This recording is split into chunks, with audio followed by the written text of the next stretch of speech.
نحمدہ و نصلی علی رسول الکریم اما بعد فاعوذ باللہ من الشیطان الرجیم بسم اللہ الرحمن الرحیم السلام علیکم ورحمۃ اللہ وبرکاتہ۔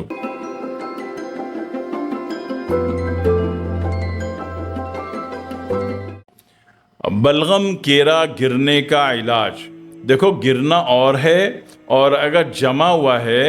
تو اس کو ادھیڑ کے باہر پھینکنا ضروری ہے، وہ اور ہے، ٹھیک ہے۔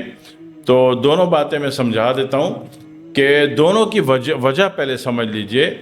کہ ابلے ہوئے چاول آپ کھا رہے ہیں، چاول میں آپ نے مونگ کی دال نہیں ڈالی تو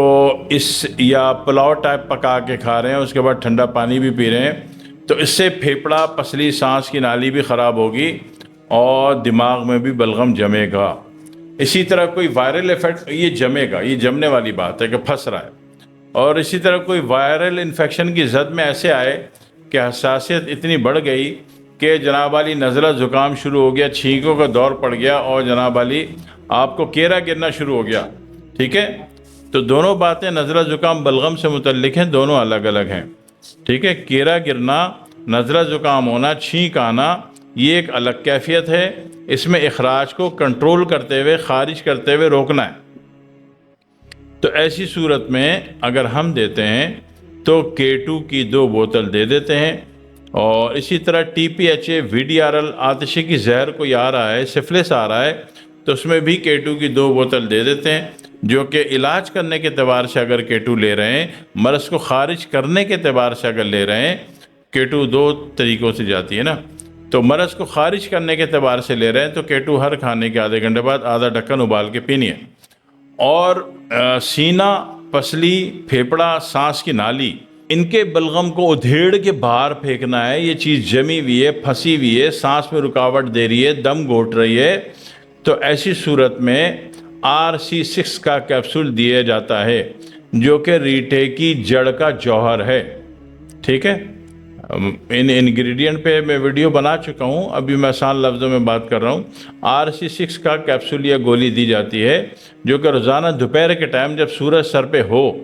تو یہ گولی گرم پانی سے لینی ہوتی ہے۔ ہاں کسی کا بہت زیادہ سیویئر ہے تو اس کو پھر کہہ دیتے ہیں کہ صبح 11 بجے بھی لے لو، شام 4 بجے بھی لے لو، مقصد ہے کہ رات کو نہیں لینا ہے، ٹھیک ہے۔ تو اس طریقے سے لیتے ہیں تو یہ کیا کرتا ہے RC6، تو یہ کیا کرتا ہے کہ سارے کا سارا بلغم وہ آنتوں میں ہے، سینے میں ہے، پسلی میں ہے، پھیپڑے میں ہے، سانس کی نالی میں ہے، سب کو دھیڑ کر باہر پھینک دیتا ہے اور آپ کی جان امن میں آ جاتی ہے، جس کو مرض دمہ کہتے ہیں، وہ ختم ہو جاتا ہے۔ لیکن بچوں میں، نابالغوں میں اگر دمے کی کیفیت ہو تو اس میں پھر X5 دے دی جاتی ہے۔ یہ وہ دمہ ہے جو سانس سے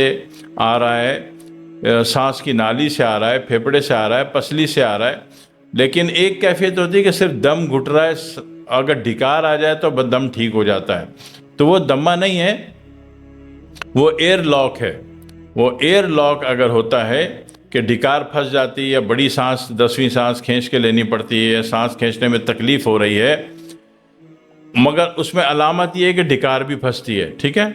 تو وہ کیفیت بالکل دمے جیسی ہے مگر دمہ نہیں ہے۔ اس میں صرف معدے کا منہ کھولنا ہے تاکہ وہ جمع شدہ ایئر کو باہر نکالنے میں کامیاب ہو جائے، اور اس کے لیے T5 استعمال ہوتی ہے، جو کہ ہر کھانے کے بعد 1/4 چمچ لینی ہوتی سادے پانی سے، اور اب پہلی ہی خوراک سے۔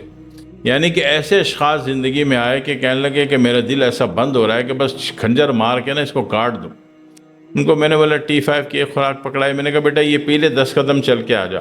اور وہ صحیح ہو گئے پہلی خوراک سے T5 کے، ٹھیک ہے۔ تو تینوں معاملات کو الگ الگ طریقے سے سمجھیے، الگ الگ طریقے سے فیصلہ کیجئے، تینوں معاملات الگ ہیں، تینوں کو کسی ایک دوا میں فکس نہیں کیجئے، یا آپ اپنی بنا رہے ہوں تو تینوں کو معاملات کو الگ الگ لے کے چلنا ہے، ٹھیک ہے۔ دعا میں یاد رکھیے گا۔ والسلام علیکم ورحمۃ اللہ وبرکاتہ۔